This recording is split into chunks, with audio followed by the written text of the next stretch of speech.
¿Cómo le va? Buen día. Buen día, Germán, buen día. Bueno, 1 de julio usted le debe recordar a Perón. ¿Qué hacía ese 1 de julio usted? Yo era diputado nacional y estábamos todos bastante angustiados por la salud de Perón. Cuando nos anuncian el fallecimiento, yo le puedo asegurar, Germán, a veces los argentinos no somos capaces de recordar nuestra propia historia. Perón en aquel momento era respetado por toda la sociedad.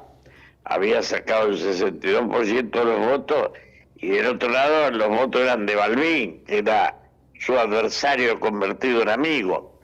Era una sociedad absolutamente pacificada. El dolor de la muerte de Perón es compartido por el 90 y pico por ciento de la sociedad. Era una sociedad con congoja, con temor, con dolor. Yo fui a Olivos y no había casi nadie en esa presencia del enorme cuerpo de Perón. Y bueno, estaban ahí los soldaditos cuidándolo. Y de ahí nos volvimos y nos pusimos 4 diputados, 5 jóvenes, a organizar el velatorio. Ese velatorio fue maravilloso, la multitud era enorme, no terminaba nunca, nunca, y era un silencio, una solemnidad, un recato. Aquellos días fueron realmente de un dolor atroz. Era una sociedad que despedía a un pedazo de su historia. Yo la verdad que, bueno, me pasé esos días ahí en la Cámara de Diputados organizando, armando, pero era un momento muy, muy difícil. Perón era una etapa importante de la Argentina.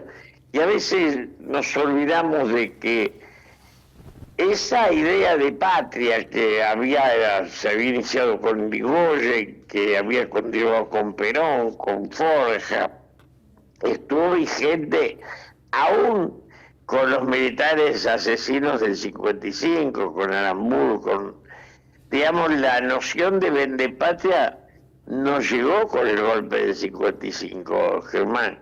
Recién asoma en la historia argentina con la aparición de Celestino Rodrigo y de Martínez de O, ¿no? Ahora, ¿por qué la historia lo ataca tanto al peronismo? O parte de la historia. Porque o el peronismo no tuvo buena prensa en algún momento, porque si no hubiera tenido buena prensa no sería lo que soy. Pero ¿por qué ese ataque tan furioso hacia el peronismo?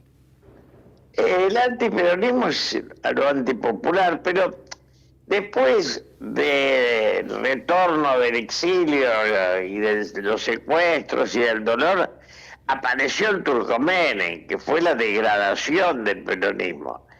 Y después aparece Néstor Kirchner, que si Néstor comete un error en la historia, es volver a eso que Perón había logrado superar. Hay un Perón del 55 que es conflictivo con el resto de la sociedad, pero hay un Perón que nos va absolutamente pacificado con toda la sociedad y con todos los sectores. Esa patria de la muerte de Perón después viene el que trae de nuevo digamos, Menem fue el vendepatria, el traidor a la patria, pero el que viene con el odio al hombro es Néstor Kirchner.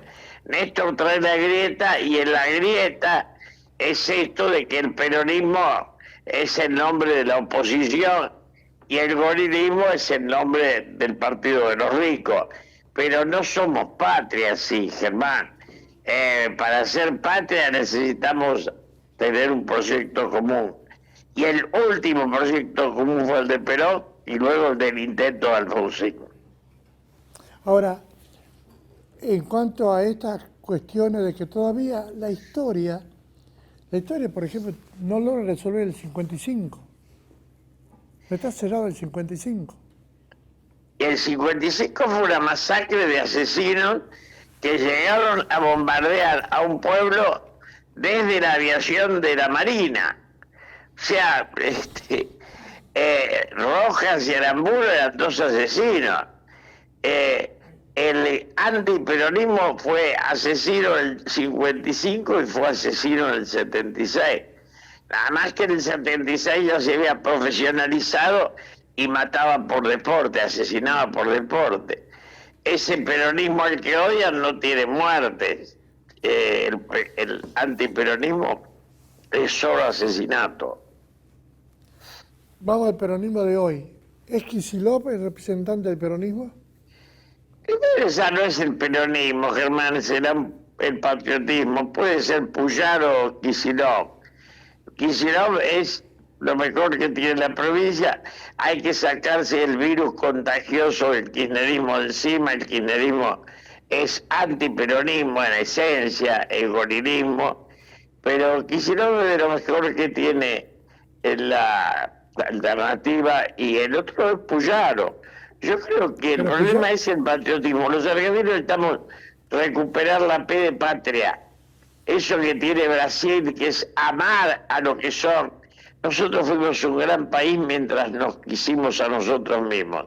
Y dejamos de sernos cuando el odio a nosotros mismos nos invadió. Y la fractura, hoy uno escucha pobre tipo que dice, no, la culpa la tuvo el peronismo. La culpa la tuvimos todos los que no fuimos capaces de lograr un encuentro. Ahora usted ve que se está desarmando el pobre Milei, que las encuestas pagas le dan más del 50 y cuando va a las elecciones las cosas se le ponen feas. Entonces, cuando mueran las encuestas y ganen las urnas, este muchacho con las deudas y los bancos aconsejando huir de su locura, va a volver a dejarnos en una nueva ruina, ¿no? Ahora, usted lo nombra Puyaro, pero Puyaro es radical. Sí, a mí no me...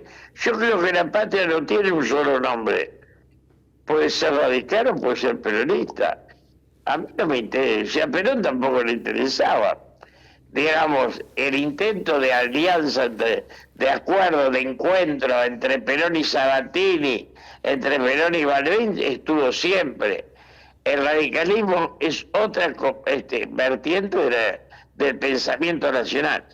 Y el liberalismo también tiene vertiente nacional, salvo los tránsfugas, que son los Caputitos, los Sturzenegger, la versión delictiva del pensamiento, que es para fugar capitales nada más. Expresa los bancos y la fuga de capitales, Germán.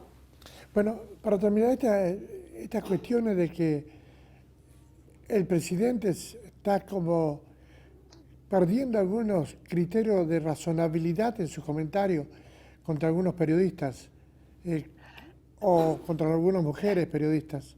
¿Cómo lo ve usted? Yo veo que el presidente no tiene dimensión de presidente, es un pobre personaje muy menor, y que ya ahora empieza a entrar en caída libre porque ellos pensaban, imaginaban que ganaban las elecciones por gran cantidad de votos. Lo de Santa Fe los desnuda, en Santa Fe ni figuraban. Bueno, en Rosario salieron segundos por un periodista, y ahora viene lo de Corrientes, provincia de Buenos Aires. Se desarman solos, nos dejan deuda y salen corriendo. Hacen lo mismo que hizo el Vendepatria de Cavallo, que hizo, digamos, son todos iguales. El liberalismo de verdad es digno de respeto. El liberalismo de los Vendepatria, ellos merecerían ser expulsados del país. Necesitamos ser uno, y con ellos no se puede ser uno porque no se puede no amar donde uno habita, Germán. Julio Bárbaro, le agradezco mucho la gentileza que ha tenido para esta reflexión que nos ayuda mucho. Gracias a usted. Gracias. Señora. Bien.